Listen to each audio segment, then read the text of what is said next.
이재명 정부가 소상공인, 자영업자를 위한 전방위적 지원을 추진하고 있습니다.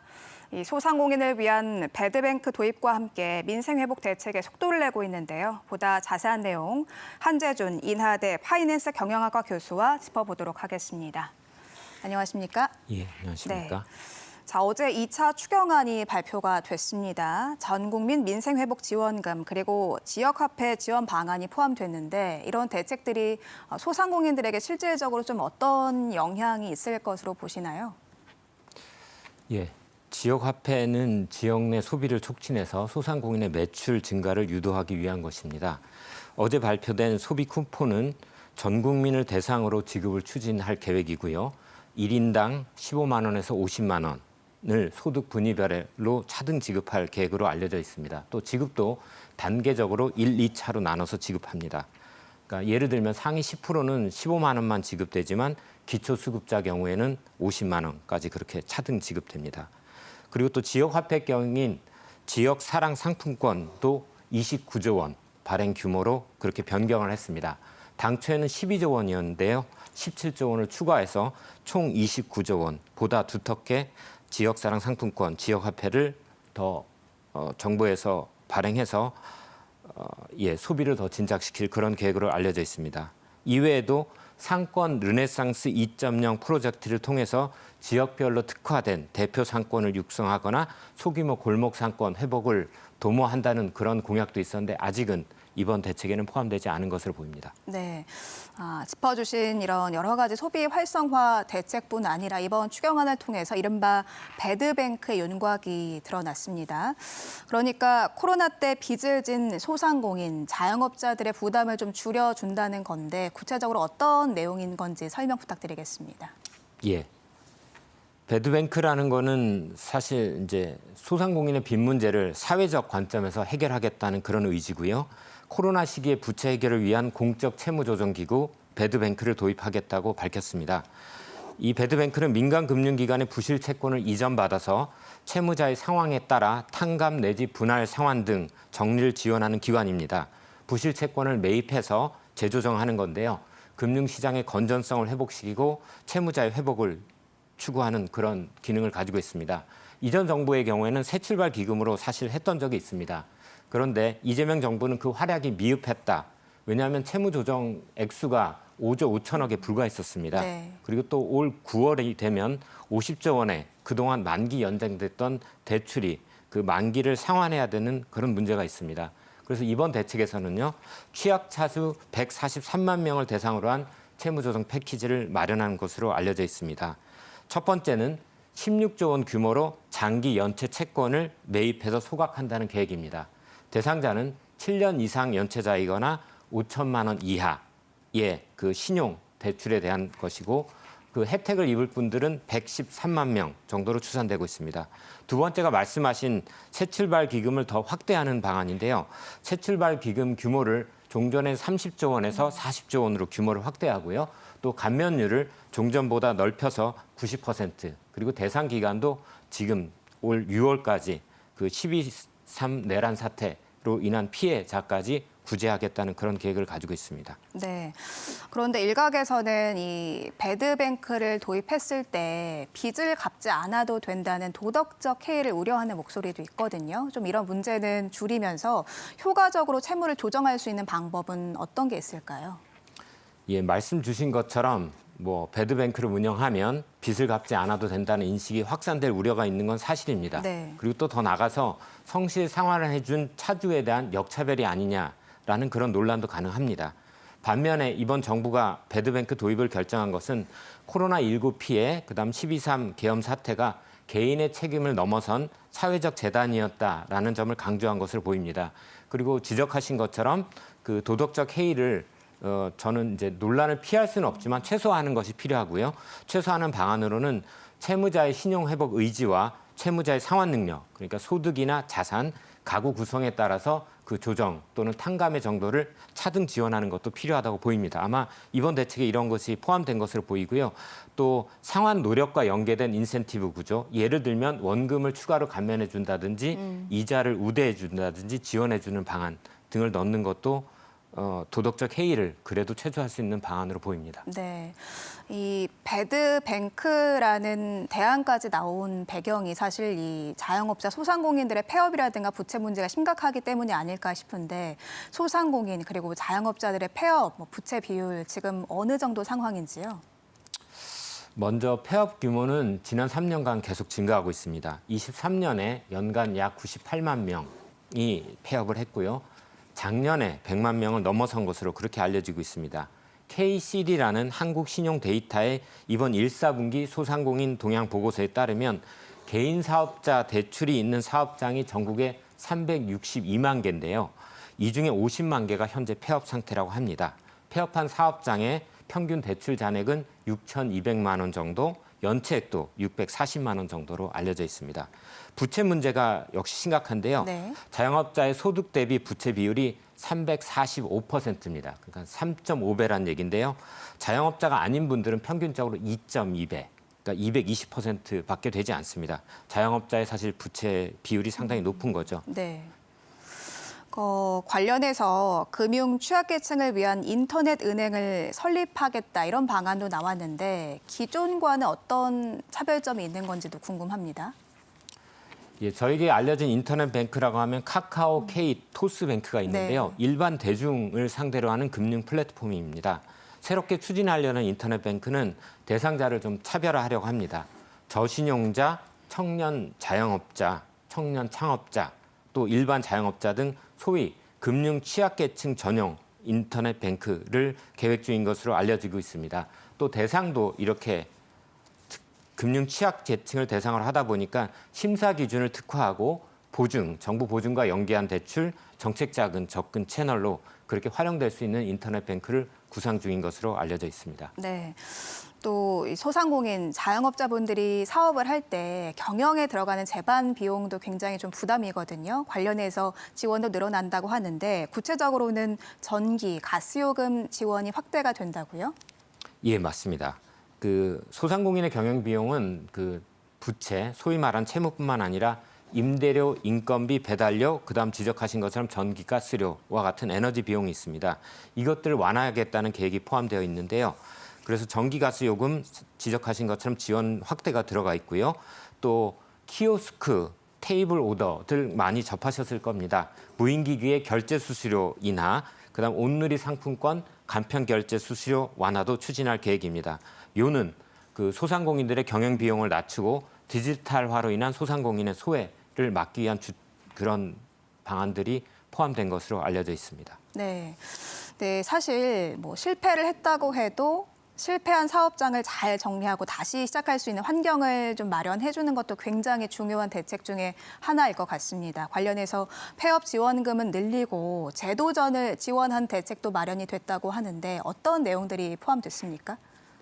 예, 그래서 폐업 시에는 정리 비용이 추가로 들고요. 또 네. 기존의 대출을 상환해야 되는 그런 이제 금전적인 부담을 완화하기 위해서 폐업 지원금을 확대하기로 했고요. 또 지적하신 것처럼 제도전을 위해서 제도전 할 때도 다시 자금이 필요하니까요. 네. 금융 지원을 제공하고 또 사실 제도전이라는 것이 재창업도 있겠지만 재취업도 있습니다. 네. 그것을 컨설팅할 그런 플랫폼도 구축할 계획이 있습니다. 이외에도 이제 그 언급된 내용에 포함돼 있었을 텐데요. 채무 조정, 회생 컨설팅, 직업 교육까지 제공해서 다시 일어설 수 있는 사다리를 제공하겠다는 것이 계획으로 보입니다. 네.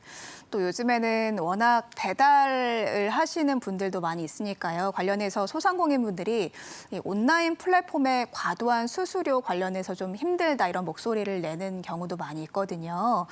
이 온라인 플랫폼의 공정 경제 구축을 위한 제도 개선도 좀 중요한 대책일 것 같은데 어떤 내용들이 마련돼 있습니까? 예, 가장 잘 알려진 것이 배민의 수수료가 과다하다는 건데요. 온라인 시장에서의 불공정 거래에 대한 규제를 강화할 계획이 그렇게 수립되어 있는 것을 알고 네. 있습니다.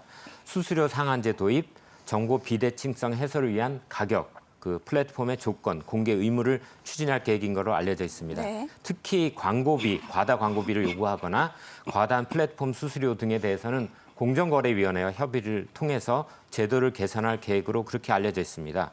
예를 들면 공정거래위원회를 통해서 자사상품 우대, 끼어 팔기, 그다음 검색 노출 조작 등 불공정 행위 근절을 목표로 제도 개선 그리고 네. 온플법이라고 하는 소위 온라인 플랫폼 공정화법을 제정할 네. 계획이 있는 것으로 알려져 있습니다. 네.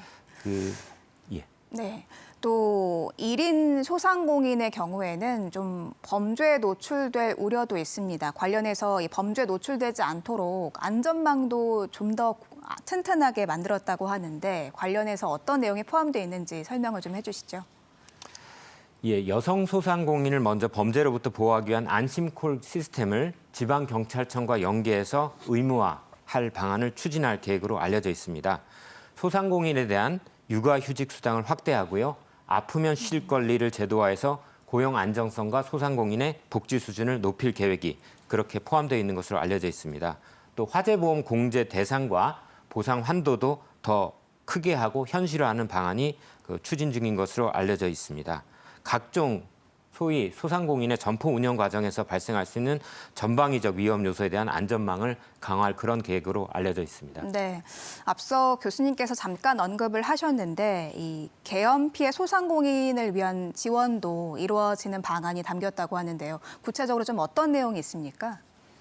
예, 12.3 계엄 사태가 지난 직후에 중소기업 중앙회가 소상공인과 자영업자를 대상으로 현황 조사를 했을 때 응답자의 약 47%가 직접 또는 간접적 피해를 봤다고 합니다. 네. 그래서 지금 이재명 대통령께서 후보이실 때 소상공인 자영업자가 코로나19와 소위 3고, 고물가, 고금리, 고환율, 내수 부진까지 견뎠지만 불법 내란 사태로 직격을 받았다라면서 특별 지원을 약속했다고 알려져 있는데요.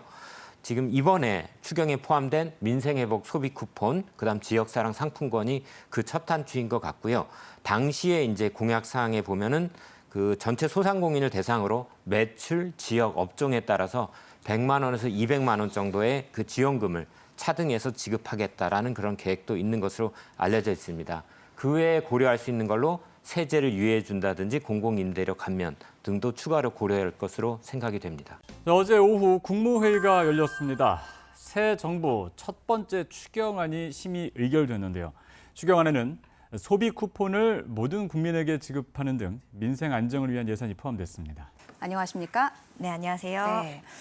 이재명 정부 출범 보름 만에 30조 원에 이르는 추경안이 국무회의를 통과했습니다. 대통령이 국무회의에서 국가 재정을 확실히 쓸 때다 이렇게 언급을 하기도 했죠. 네, 그러니까 올해 들어서 두 번째로 편성 추경이 됐고 이재명 정부 들어서 첫 추경인데요. 추경에 대해서는 사실 뭐 여야 모두 대선 때 공약으로 다 크게 내세웠던 것이라서 공감대는 이미 다 형성이 돼 있는 것이고 결국에 관건은 이제 시점과 그 규모가 되겠습니다. 신속하게 추경을 처리해야 된다는 것 또한 이제 뭐 이견이 없을 것 같아요. 근데 이번 추경안의 초점은 경기 진작 그리고 무엇보다 소비 여력을 보충해 주는 것에 방점이 찍혀 있다고 할 수 있겠습니다. 근데 조기 대선 치르고 나서 외교 순방도 그렇고 국무회의도 그렇고 어떤 그 민생 드라이브에 있어서 굉장히 빠르게 진행이 되고 있는데요. 이번 추경안도 새 정부 출범 이후에 20일 만에 아주 굉장히 신속하게 지금 발표가 난 겁니다.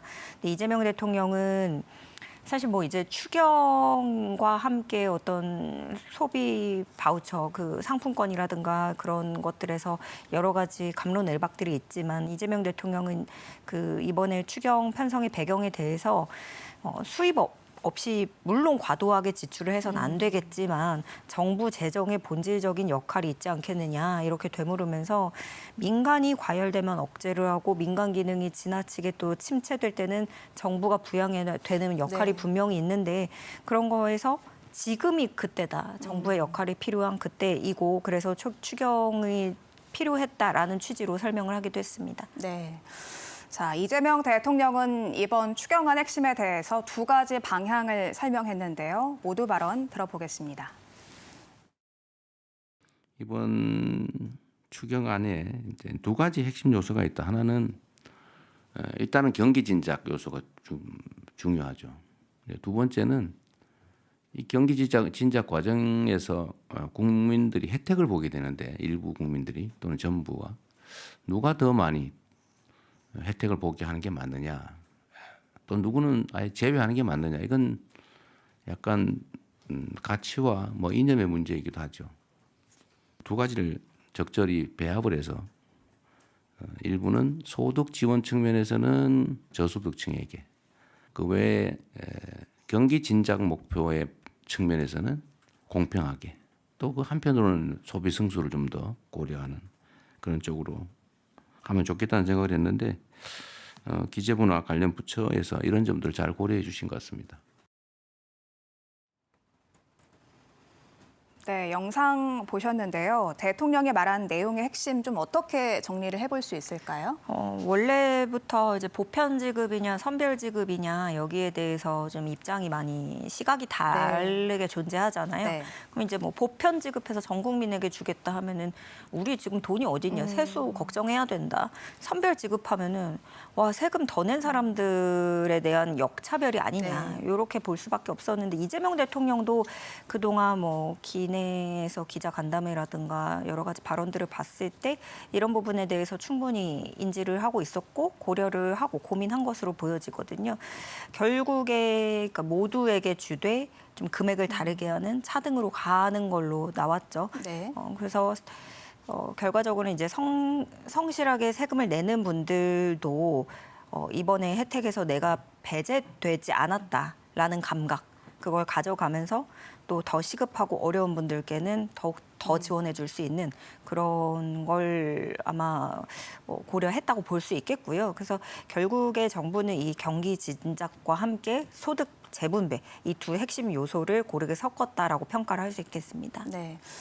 말씀하신 것처럼 많은 분들의 관심을 가졌던 이 소비 쿠폰 그 지급 기준이 보편 지급을 기본으로 두되 차등을 하는 걸로 좀 네. 결론이 났는데 구체적으로 어떻게 지원이 이루어지는지도 좀 짚어주시죠. 예, 민생회복 소비 쿠폰에 10조 3천억 원을 투입을 하는데요. 그러니까 결국에는 제일 많은 관심사는 내가 얼마 받느냐가 될 것 같아요. 네. 전 국민에게 1인당 15만 원부터 이렇게 최대한으로 계산을 해봤을 때 52만 원까지가 나와요. 그러니까 못 받아도 최소한 나는 우리 모두 15만 원은 받을 수 네. 있다라는 거고 그리고 나서는 이제 소득 수준에 따라서 조금씩 달라지는데요. 상위 10%가 15만 원, 1차로에서 일반 국민 또 이제 그 보시다시피 이렇게 네. 25만 원, 차상위 계층 30만 원, 기초수급자에게 원래 40만 원. 지금 제가 표랑 조금 다르게 말씀드렸는데 이게 왜 그러냐면 2차로 지급할 때 건강보험료 기준으로 해가지고 하위 90% 10만 원씩 또 지급이 네, 추가 되는 지급이 있군요. 예, 네. 추가 지급 1차, 2차 나눠서 그렇게 해서 계산을 해보면 저렇게 되는 것이고 또 이게 지역에서 이제 도서 지역으로 또 해서 거기서 차상위다 하면 2만 원이 또 추가로 들어가는 게 있어서 그게 모든 조건이 다 포함이 된다면 최대한으로 갔을 때 52만 원이 될 수 있는 거고요. 그래서 일정 지역에서만 현금처럼 쓸 수 있는 지역사랑 상품권 발행도 역대 최대 규모인 29조 원으로 늘리기로 했습니다. 원래 지역사랑 상품권 쓰면 이제 뭐 온누리도 그랬지만 이제 할인이 또 들어가고 그렇잖아요. 네, 소비자 할인을 최대 10%였던 거를 15%까지로 상향하고요. 또 에너지 효율이 높은 냉장고, 에어컨 등 11개 가전제품 구입할 경우에는 구입 가격의 10%, 최대 30만 원 선까지 환급을 해주기로 했습니다. 또 숙박, 영화 관람, 스포츠 시설 등 5대 분야 할인 쿠폰도 780만 장 지원할 계획입니다. 네. 이번 추경안의 두 축이 지금 짚어주신 소비 활성화 말고도 투자 촉진의 분야도 있는 것 같습니다. 관련해서 건설 시장이 굉장히 좀 오랜 기간 침체기가 이어지고 네. 있는데 이 건설 시장 활성화를 위한 지원 방안도 마련이 됐죠? 예, 지금 뭐 건설 경기가 너무 좋지 않아서 지방 같은 경우에는 미분양 물건들도 문제가 되고 있고 사실 그리고 이제 그 취업자 수를 봤을 때도 건설 쪽에서의 이제 실업자분들이 너무 많은 그런 상황입니다. 그래서 건설 경기 활성화를 위해서 2조 7천억 원을 투입한다는 방침인데요. 그리고 또 철도, 항만 등 SOC에도 1조 4천억 원 들어갑니다. 근데 이제 부동산 PF 시장에 그 유동성을 공급해서 총 5조 4천억 원으로 한다고 하는데 부동산 PF는 이제 단계별로 해서 우량 사업장에게는 금융 부담을 좀 덜어주는 방식을 취하게 되고요. 그리고 지방의 미분양을 때문에 어려움을 겪는 그런 건설사들에게는 유동성을 공급해야 되기 때문에 네. 그런 부분에서 환매 조건부 매입 이라는 그런 관련 예산이 담겨 있는 걸 확인할 수 있습니다. 그 미분양 안심환매제도를 신설을 하는데 허그 그 주택도시보증공사 같은 공공기관이 일단 미분양 주택을 사들여요. 분양가의 네. 50%로 사들인 다음에 준공 후에 어떤 일정 기간 내에 이것을 그 건설사라든가 해서 그 사업주에게 분양하는 방식입니다. 그래서 미분양이 늘어났던 시기 그때 한 10여 년 전에 이미 시행했던 그런 사례가 실제로 있고요. 이번에도 그래서 2028년까지 지방의 준공전 미분양 주택 10,000호를 또 이렇게 정부가 매입해서 사들일 방침입니다. 네, 지금까지 추경안 편성 관련해서 핵심 내용들 짚어봤는데 이 밖에도 좀 주목할 내용들이 어떤 게 있을까요? 사실 이번 추경의 핵심은 경기 진작이라고 정부에서도 계속 얘기를 하고 있고 그리고 뭐 그로 인해서 우리가 예상할 수 있는 거는 연쇄되는 그런 소비 늘리기라고 할 수 있겠습니다. 그런데 물론 일시적으로 어떤 소비 여력과 소비 심리를 키우는 게 지금은 너무 이게 얼어붙어서 네. 그것 또한 중요하고 장기적으로 봤을 때는 이 돈을 쓰는 사람들이 돈을 좀 마음 놓고 쓸 수 있는 환경이 조성이 돼야 되는 거잖아요. 그러면은 결국에는 지속적인 일자리 여기로 또 시선이 갈 수밖에 없는 거예요. 그래서 고용 안전망 구축에 1조 6천억 원 투자한다고 하는데 구직 활동과 또 취업 능력 향상을 돕기 위해서 구직급여, 국민취업제도 지원을 받을 수 있는 인원을 늘립니다. 각각 19만 명, 5만 5천 명 이렇게 늘리게 되고요. 또 긴급복지 지원 인원을 2만 명 이상 확대를 하고 무주택 청년이나 신혼부부에게는 공공임대주택 3,000호를 추가로 공급해서 이런 식으로 좀 서민들의 생활비 부담을 줄여주겠다는 그림을 세우고 있습니다. 그리고 지금 뭐 생필품이라든가 밥상 물가가 정말 너무너무 올라서 사실 별다른 사치를 부리지 않아도 내가 정말 먹고 사는데 필수적인 네. 것만 해도 돈을 많이 썼다는 느낌이 들잖아요. 그래서 물가 안정이 시급한 상황인데 이런 부분을 위해서 농축산물 가공원료 구매 비용을 지원한다는 방침입니다. 네.